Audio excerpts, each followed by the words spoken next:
Hello everyone and welcome again to my channel, and in this video we are going to continue the topic that we started in the last lecture. In the last lecture we started the epithelium tissue, in which we basically had an overview of what are the functions and what are the primary examples of epithelium tissue. And in this video we are going to discuss about the classifications of epithelial tissue, and it's going to be a very interesting topic. So let's begin.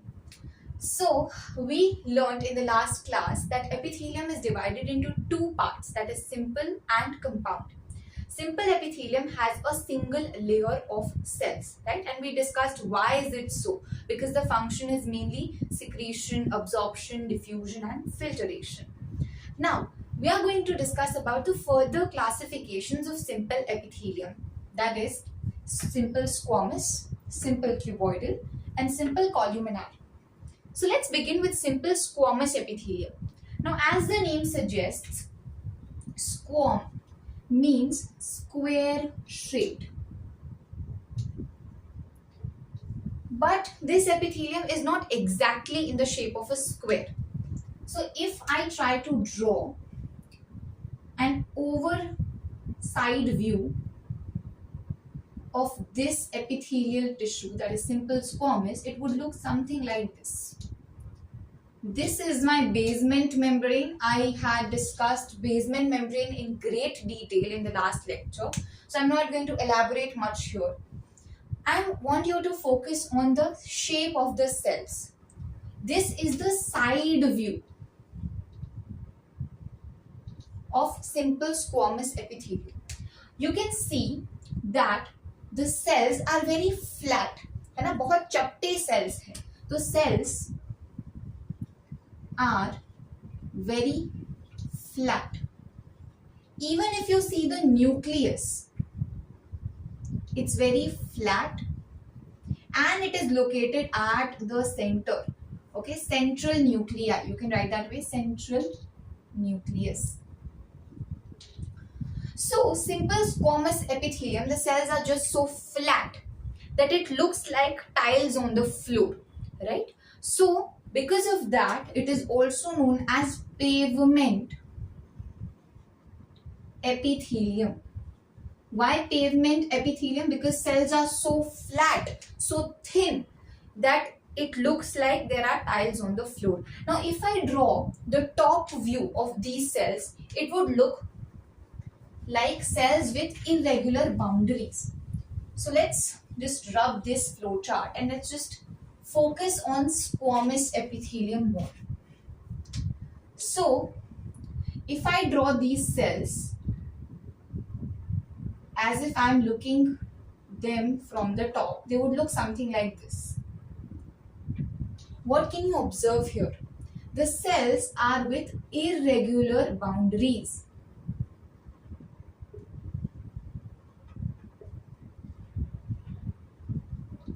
Irregular boundaries means that the boundaries are not defined, right? When I talk about cuboidal epithelium, the boundaries are well defined. But in case of simple squamous, it is not like that. Now, I would just explain you the way in which you have to learn these types of tissues and how questions would be asked in your examination. See, firstly, you should remember the structure of each cell and each tissue. Why? Because they can ask you the characteristics, like they will give a question, cells with irregular boundaries are present in dash tissue. So you should know that it is in simple squamous epithelium, right? Second way of asking questions is examples. Examples are super important in animal tissues. So we are going to now discuss the examples, the places in our body where these tissues are present, okay? So if I talk about the examples of simple squamous epithelium, which are very important, please star mark these examples. Number one is air sacs of lungs. Now this is exactly what the NCERT says. Air sacs of lungs means the alveoli, the balloon shaped structure where the actual gaseous exchange happens, right? So in the lungs, we have air sacs which are balloon shaped. The actual name of these air sacs is alveoli. Now, in this alveoli, simple squamous epithelium is present like this. Okay, it is present like this. The main function of simple squamous is diffusion and filtration. Now, diffusion is movement of particles from high concentration to low concentration. So here diffusion of gases occurs. Oxygen gets absorbed into the alveoli and CO2 is released back. So here simple squamous epithelium lines the air sacs of lungs, that is alveoli. So this is the first example. What is the second example? The second example is again very interesting. It is example number 2. It is blood capillaries. Okay, blood capillaries. Now the alveoli, it has a rich network of capillaries, and simple squamous epithelium is also present in the lining of these capillaries. I'll just show you a rough diagram. Don't take it very literally. But for example, we have arteries and we have veins. And here we have a network of capillaries, right? So these are my capillaries, and the epithelium that lines these capillaries, it's the simple squamous epithelium. This is the artery and this is the vein. They get connected by capillaries. So the blood capillaries, they have squamous, simple squamous epithelium. Okay. And one more important thing that you should remember along with this is that the simple squamous epithelium that is present in the linings of the blood capillaries, it is known as endothelium. Okay, endothelium. So please star mark this because this can be asked. Endothelium is the type of dash. So you should know that it is simple squamous epithelium, right? Or they can ask you simple squamous epithelium in the lining of the blood capillaries is known as endothelium. Okay, let's move on to the last example of simple squamous epithelium, which is also very important, and that is glomerulus and Bowman's capsule. Now, what are these fancy names? I'm sure you have learned about the kidneys and the nephrons in your grade 10. So the structural and the functional unit of kidneys was nephron. Nephron is one cell of a kidney. Now, in that nephron, there was a glomerulus, which is nothing but a tuft of capillaries, and there was a cup-shaped organ which used to hold this glomerulus, that was Bowman's capsule. It's in the shape of a capsule, right? Its shape is almost like a cup. So in the linings of glomerulus and Bowman's capsule, which are the parts of nephron, right, where glomerular secretion happens. So again, in the lining of these parts of the nephron, simple squamous epithelium is present. So only 3 examples to remember. Number 1, air sacs of lungs, that is alveoli. Number 2, endothelium in the blood capillaries. And number 3 is glomerulus and Bowman's capsule of nephron in the kidney. Okay, so here we complete simple squamous epithelium. Now, one thing that you should note here in simple squamous epithelium, very important, is that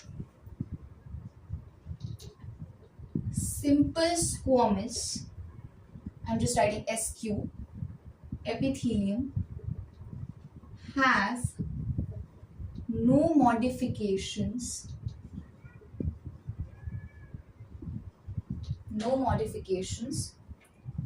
on the apical surface. Another name that NCERT says for apical is free surface. One and the same thing. So simple squamous epithelium has no modifications. What do I mean by modifications? In the last lecture, just recall, we learned about 2 modifications. Microvilli, that is brush bordered epithelium, and ciliated epithelium. So there is no structural modification seen in case of simple squamous epithelium. But when you talk about cuboidal and when you talk about columnar epithelium, there are structural modifications present, which makes this even more interesting and yet a little bit complex. Okay, so please make a note of it. Why? Because sometimes in the questions they will ask which of the following epithelium does not have structural modification on it. So simple squamous epithelium is something that does not have any microvilli or any cilia on its apical surface, that is the free surface. So with this we complete our simple squamous epithelium, and all these epitheliums, they are classified on the basis of their structural modifications. Different structures lead to different functions. The next epithelium that we have, very interesting and very important, cuboidal epithelium. And it's going to be yet more interesting because cuboidal epithelium has 3 modifications. I mean 2 modifications and 1 is simple cuboidal. Okay. So first let's discuss about the primary characteristics of cuboidal epithelium. Cuboidal, as the name suggests, there are cube-shaped cells. I'll just draw them for your reference. There is this basement membrane and the cells are in this shape, okay? They are of the same size and the same shape, and it looks something like this. This is the nucleus. So cube-shaped cells with round nucleus, round and central nucleus. Why am I focusing again and again on the fact that there is central nucleus? Because in the third type, there is basal nuclei. Okay, so that is why I want you to focus on these small words. In case of simple squamous, there was flat nucleus. In the case of cuboidal epithelium, there is round nucleus. So cube-shaped cells with round and central nucleus is nothing but cuboidal epithelium. But where it gets more interesting is that there are 3 types in which cuboidal epithelium can be classified. So we will make a nice flow chart. We will make 3 columns so that we can compare and contrast everything just at the same place. Okay, so this 2 points are very important when you talk about the primary characteristics in the terms of structure and shape. So we will make 3 columns so that just on one page everything is clear. This is my first column and this is my second column. Now here we will talk about simple cuboidal epithelium. Here I will talk about brush bordered cuboidal epithelium, and here I will talk about ciliated cuboidal epithelium. Okay, so simple cuboidal, as the name suggests, the free surface, the apical surface does not have any modifications. So how will the cells look like? Just the same thing that I drew, just the same. Nothing on the top, right? No modifications on the top, the apical surface. What are the functions? The functions are secretion and absorption. What are the examples? Very important. Please star mark the examples of simple cuboidal epithelium. Why am I saying this? Because there are a couple of examples that should be on your tips. Okay, the first one is DCT of nephron. We will draw it, don't worry. DCT of nephron. Second one is thyroid follicles. I will come to each and every example in greater detail, so don't just get carried away with the names. Number 3 is gonads. Okay, and number 4 is small ducts of glands. Okay, now we are going to understand each and every example. When I talk about DCT of nephron, so you might have learned the structure of the nephron in your previous grades. So how did the nephron look like? The nephron used to look something like this. If you vividly remember, this was the glomerulus, this was the Bowman's capsule, simple squamous epithelium. Now from here, the epithelium, okay, it looked, I'll just draw this, which is the collecting duct. Okay, here also there are a few. Now this is how the nephron looks. Now this is the glomerulus, tuft of capillaries. It's like a ball of capillaries. Tuft means a ball. And this is the Bowman's capsule. In these two parts, what was present? Simple squamous epithelium. Now this part that you see right here, this is your PCT. Okay, this is your PCT, that is proximal convoluted tubule. And when you come here, this part after the loop of Henle, I think this diagram is a little compressed version, but what you can imagine here is that it's a little compressed version because I had made this part a little broader. But this part that you see, okay, this portion which I circled, this portion is your DCT, distal convoluted tubule. This is your loop of Henle and this is your collecting duct. Okay, so this part right here, this is the distal convoluted tubule. So here simple cuboidal epithelium is present. Okay, so I hope the first part is clear. When I talk about thyroid follicles, see here there is a thyroid gland, okay, near our neck. Now thyroid gland releases thyroxine hormone, right? And you might have learned in your lower grades that thyroid disease is caused when there is a deficiency of iodine. So this thyroid gland, it is a gland that has a duct, right? So thyroid gland, it's an exocrine gland. So where it releases the thyroid hormone, there are ducts present. So the follicles of the duct, they are lined by simple cuboidal epithelium. So that is something that we mean by thyroid follicles, the follicles of the ducts. Okay. The next example is gonads. Now gonads are your reproductive organs, the main reproductive organs in males and females, which are testis and ovary. So in the testis and ovary, simple cuboidal epithelium is present. Okay. So if I talk about this is my ovary, there would be an epithelium that would be lining it from inside. Okay. Same with the testis. This is simple cuboidal epithelium, and like we had endothelium in simple squamous, here this epithelium has special name germinal epithelium. Why? Because germ cells are produced, germinal epithelium. So germinal epithelium is the type of simple cuboidal epithelium. Okay, I'm making sure that I give you an idea of questions that can be asked from each and every example in each and every topic. The last is small ducts of glands. Glands, they have ducts. Okay, for example, this is my gland.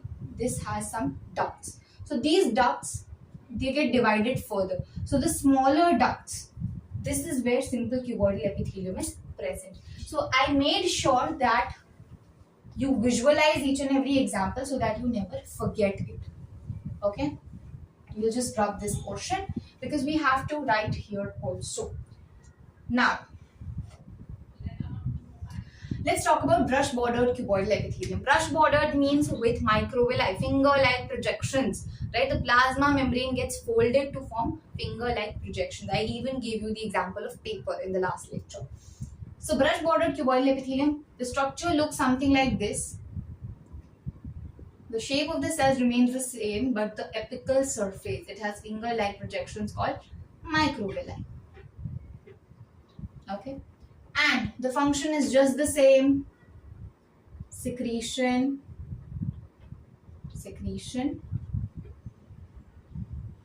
and absorption. And the example is one and only example. You need to star mark this example. I'll even ask you to star mark here. But this is even more important, that is your PCT, proximal convoluted tubule. I drew nephron here. So the part that was below the Bowman's capsule, that was the proximal convoluted tubule.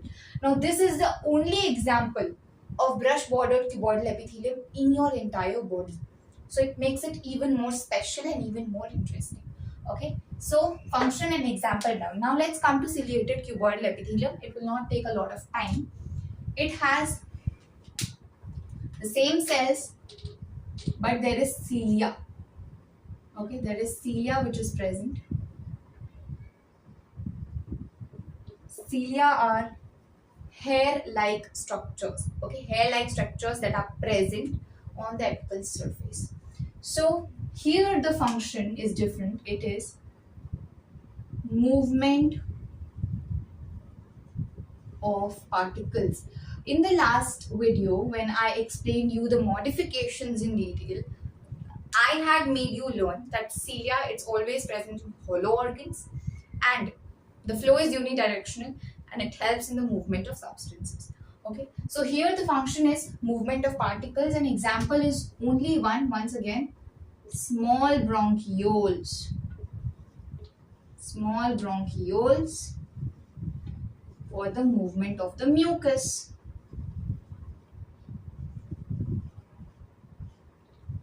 So with this we complete the 3 modifications of the cuboidal epithelium.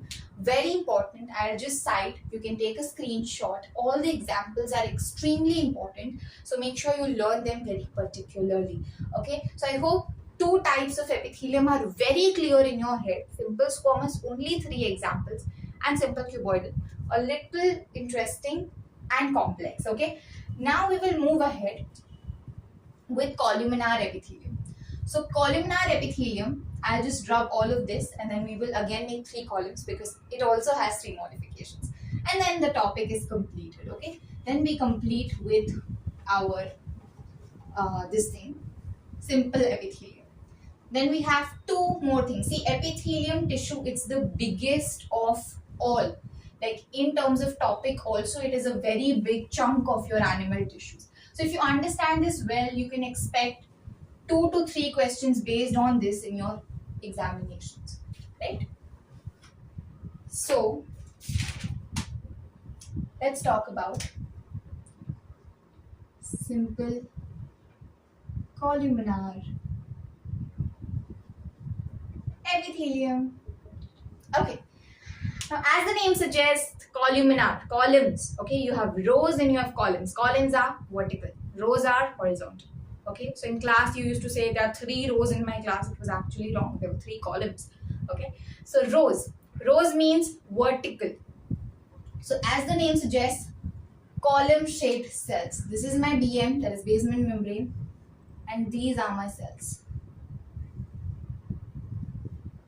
Okay, we make less number of cells. And here there is a catch, because even in NCERT, the structure of simple columnar epithelium, it is half correct and half incorrect. I'll tell you why. Number one, in the figure that you would see in the old NCERT, because in the new NCERT animal tissues is deleted, but it's there in the syllabus of NTA. You would observe that there is a figure of simple columnar epithelium. There are some cells having basal nuclei and there are some cells having nuclei that is exactly in the middle, right? So I'll just make sure that you understand this. Simple columnar epithelium has only and only basal nuclei. Okay, so it's half correct and half incorrect. So please have this point in your head. The nucleus in simple columnar epithelium, it is at the base. Okay, it is at the base. Even if you look at your chapters, Tell the Unit of Life, where one figure of columnar cells is given, right, in the NCERT, that is there in the new NCERT, you would see that simple columnar cells have basement nuclei. Now here, cells are column shaped. Okay, I'll just drop this and write again. Column shaped cells.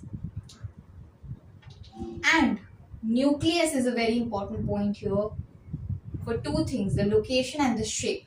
Nucleus is at the base, basal, and it is oval. In the case of cuboidal and squamous, the nucleus was round. Here the nucleus is oval shaped. please make sure you are aware with these small nitty-gritties of the chapter. Now, simple columnar epithelium, again, just like we made 3 columns for cuboidal, we'll make 3 columns for columnar also, and it's very easy. So column shaped cells, you can also say tall cells, okay, tall cells, tall or slender, or in some books elongated is also mentioned. All of this means one and the same thing. So tall means tall, slender is also thin and slender, and elongated is again long. So all of these adjectives, they are used for columnar cells, okay. So in different materials you would find different words, so don't get confused. Now we will make 3 columns. Now in the first one, we are going to talk about simple columnar epithelium. Why am I making sure that there are 3 columns? I can explain you individually also. But the thing is that you would get trained when you will learn biology to compare and contrast things.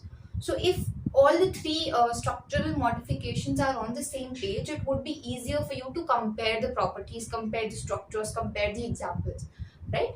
That is why I'm making sure. Otherwise, if you feel that it's very congested in your notes, you can individually write it. But I would advise you to write it in this way only, so that it's easy for you to read and understand. Simple columnar, then we have brush bordered columnar,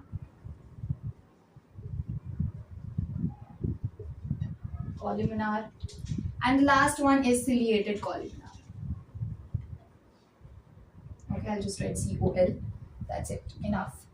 Simple columnar epithelium, if I talk about the structure, it's just the same, just something that we drew. Function, same, secretion and absorption. Okay, I'm just writing SNA, secretion and absorption. If I talk about example, GI tract, if you have seen the video of the first lecture, and if you have listened carefully, I have explained you what is GI tract. GI tract is gastrointestinal tract. Okay, your alimentary canal is your GI tract.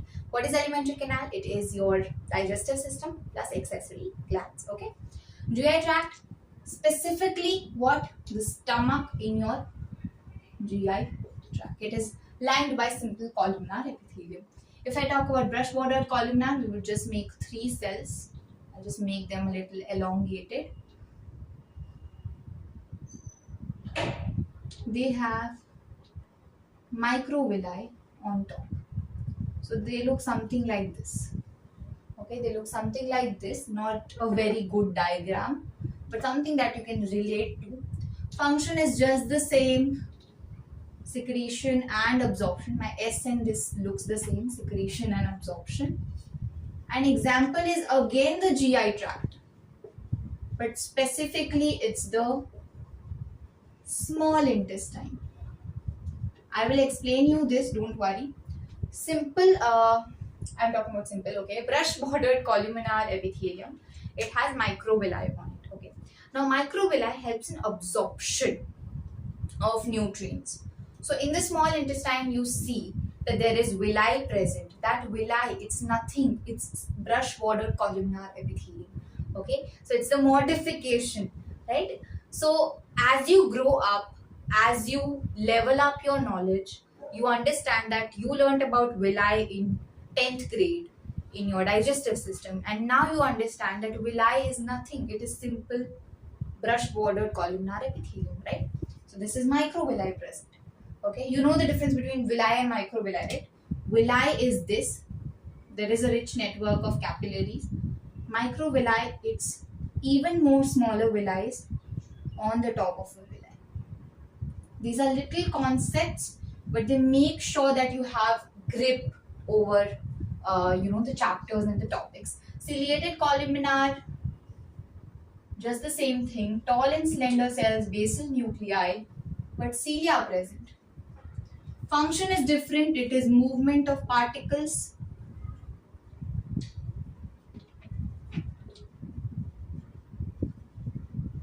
And the example is very important again, your large bronchioles and your oviducts. Oviducts is nothing but your fallopian tubes. Okay. I'll come to what is bronchi and bronchiole. Below the trachea, okay, trachea is your windpipe. Okay. Below the trachea, there is a bronchi, right? You would have seen images like this. And there are two lungs, okay? There are two lungs like this. Okay. So this is your bronchi. This is the trachea, this is the bronchi. Now, bronchi, it's divided into large bronchioles, and then those bronchioles they divide further to secondary bronchioles, to tertiary bronchioles. Okay, so large bronchioles, they are lined by what? Ciliated columnar epithelium. Okay, and small bronchioles, they are lined by what? They are lined by ciliated cuboidal epithelium. So small things, but very important. So with this, we complete our simple columnar epithelium also. And with this, we complete today's lecture. I hope you had a lot of fun in understanding about different functions and different examples of different structural modifications of epithelium. And in the next lecture, we are going to kickstart with glandular epithelium, which is a very small topic again. And then we have the last epithelium, that is compound epithelium, which is even smaller. Okay, so I hope all of you enjoyed today's class. Make sure that you put your feedback in the comment section, because it gives us a lot of motivation and inspiration. And with this, I complete this lecture. Keep learning and keep shining. Lots of love. Bye bye.